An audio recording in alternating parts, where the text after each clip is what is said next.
Construction. An industry ripe for disruption. An industry whose problems can be traced back to one thing: cash flow. This show challenges the slow payment culture in construction. We'll show you how you can get paid faster, improve your cash flow, and create more wealth through efficient management of your cash. The faster cash flows, the faster wealth grows.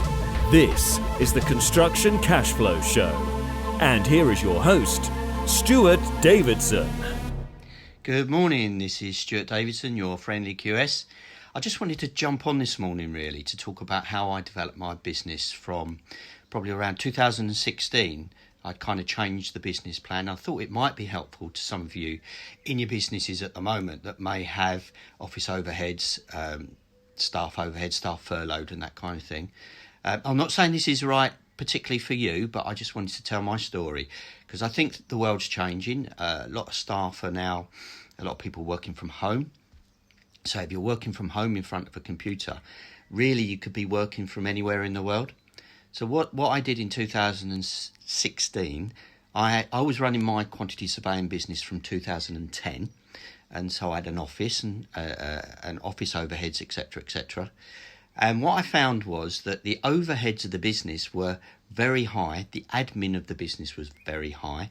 What with the red tape for PAYE and HR and all of these things, all very important things. But when you're running a small business, it can be quite overwhelming, you know. And if you get a downturn, what I found, I got every now and again I got a downturn, and sometimes I found that I was paying for the overheads, the staff, etc., out of my own pocket. And there's me driving around in a 17-year-old car, and the staff have got nice new cars, take holidays, have the weekends off, which is fine, you know. And I'm not, you know, we've had some good staff, but that is the way that it was. And so after one downturn, I thought to myself, well, look, you know, what am I going to do about this? You know, there must be a different way to build up a small business. We were paying more income tax, corporation tax than some of the large businesses. Some of the large banks and large corporates are paying very low levels of corporation tax, and we were paying almost on a par, I think 1% difference. I think at the time we were paying 20%, which is small business rate, and everyone else was paying 21%. But at the end of the day, people like Barclays and, you know, other businesses which could probably reel off were paying less than 1% to the UK. And I thought, wow, what do I do about this?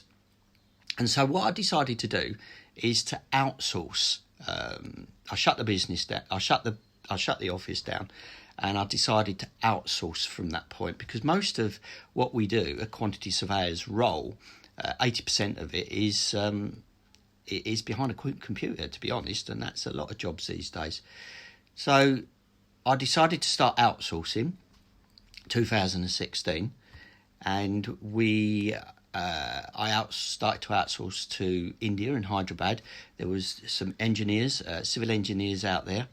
There was Arnie, Bob and Kishore, who started to do quantity surveying work and programming work, and we started to build a relationship up.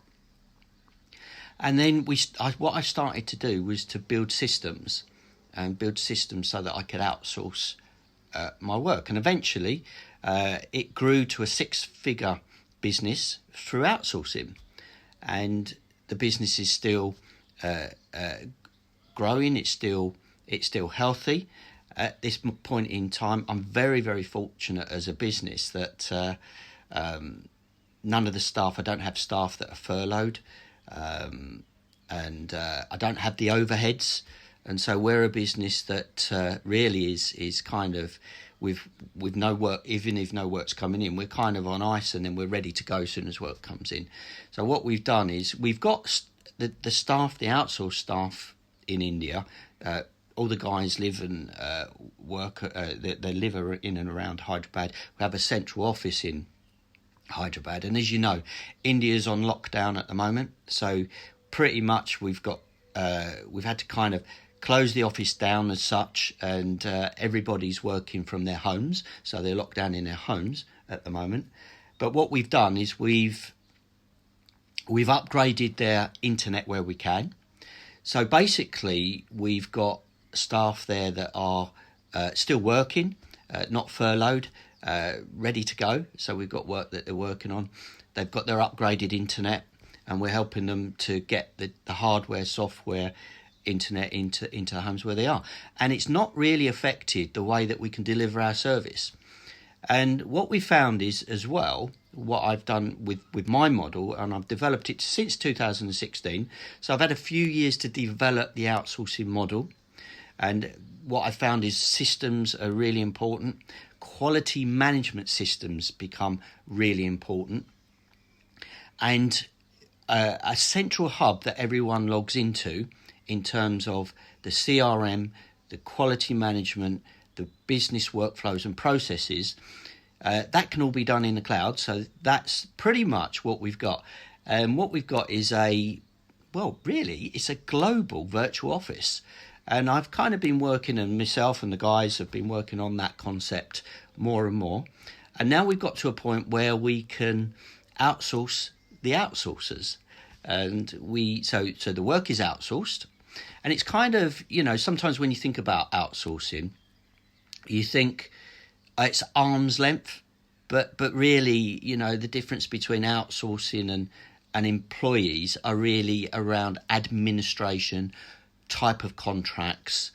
But from a personal relationship, a business relationship, a working relationship, there's no difference to whether how somebody's contracted. If they're contracted on an outsourcing based contract, or they're contracted on an employee PAYE or a freelance, that's just the detail of the contractual arrangements. But when you're working together, it's about relationship, it's about systems, it's about understanding the business, understanding your clients. So we've got to a point now where all my work is outsourced. So we have an outsourced model. Up to the lockdown, we had 16 people in the business through the outsourced model. But what we've taught the guys to do now, what the model has stepped on to one level further, it's not just one level of outsourcing. So we've got the outsourced model, but from that outsourced model, we're now outsourcing from there further. So we're getting different structured layers of outsourcing. And the reason we can do that is because of systems and the systems we put in place. But the great advantage of that is we can now find skills, expertise, wherever that is in the world. So we could have a quantity surveyor sitting in Dubai. We could have a project manager sitting in the US. And what they do is they log into our systems. They go through the QMS, they communicate with us, they use the same filing systems, so we can deliver the same level of service. We can get across to them what our vision, our mission is, and they kind of, really, it's a system to help them to slot in. So the wonderful thing about that is that, we haven't necessarily got to look for our resource locally. We don't necessarily need our resource to come into the office. So we have a virtual office. So we do have Zoom meetings. We've been doing that since 2016. We have Zoom meetings. We have notes that we use on our CRM system. So everyone logs in there. They're working on a project. Any significant key developments or changes that happens on a project, or conversations that take place, they're just noted down. So from my perspective, being the business, running the business, all I need to do is to go into the system, log into a particular project, and I can get the full history, the story of that project, what's changed in that project, where we are, what our delivery is, who's working on it, what the sign-off says, how the quality management is. Is there any non-conformances? Have we dealt with it properly? So, but the exciting thing for me is the next step level. So from outsourced to India, from India to outsourced to other parts of the world, really. It could be the UK, it could be somewhere in Europe, it could be somewhere in the US, could be somewhere in the Middle East. Wherever that talent is, and we can build relationships with professionals, we can do that to deliver the quality information, quality product that we need for our clients.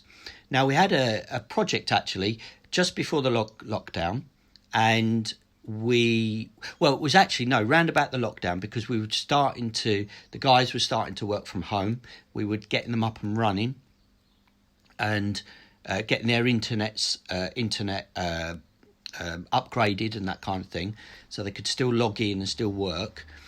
And we thought, well, while we're going through that change, we had a project come in, and what we did, we had a fully qualified MRICS surveyor to help. We could outsource them. We said, right, we've got a project coming in, need this work doing, and this guy was in another part of India, lived in another part of India, and we just got him logged into the system. We got the onboarding done within a day or two.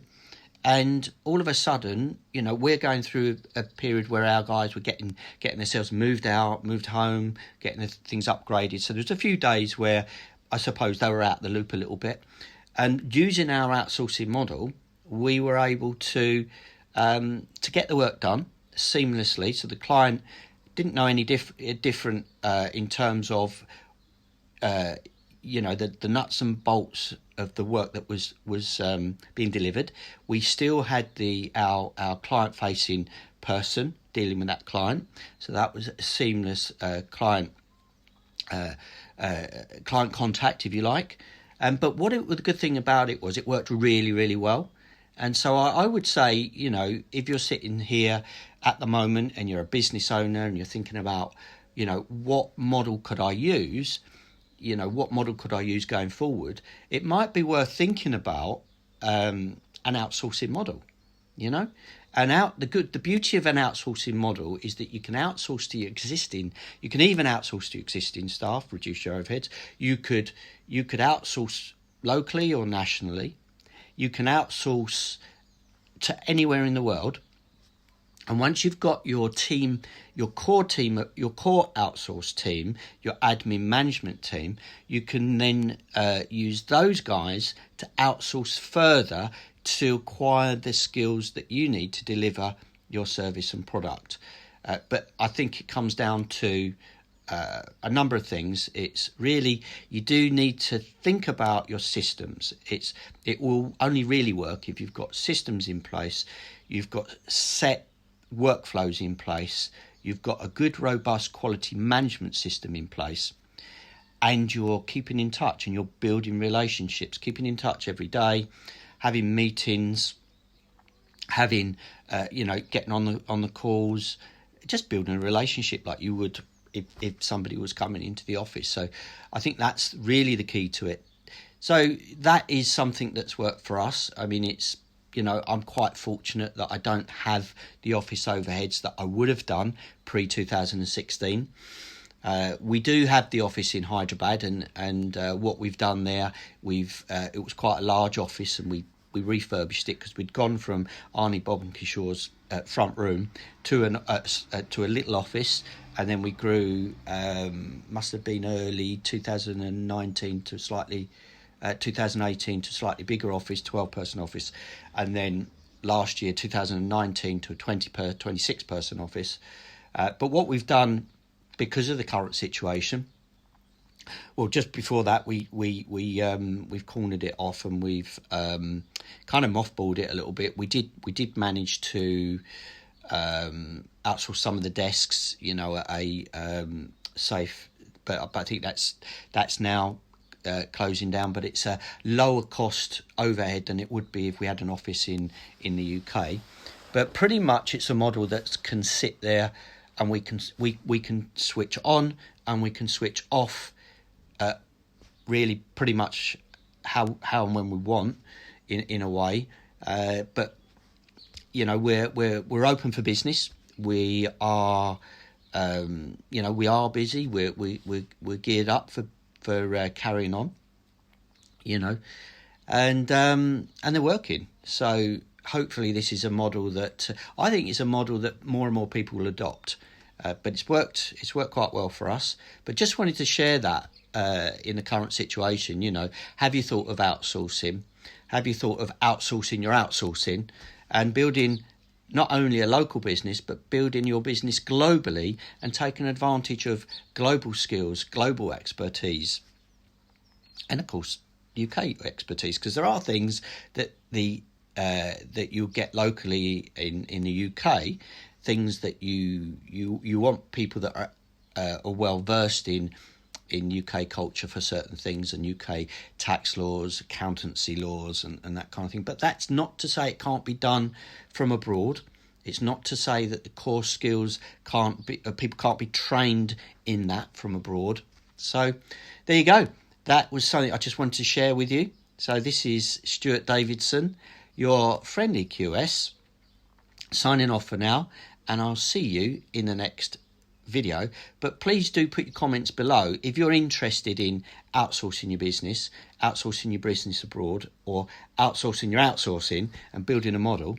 Let me know in the comments below. I'd be only too happy to have a conversation and talk to you on how that worked for us and how it might benefit you.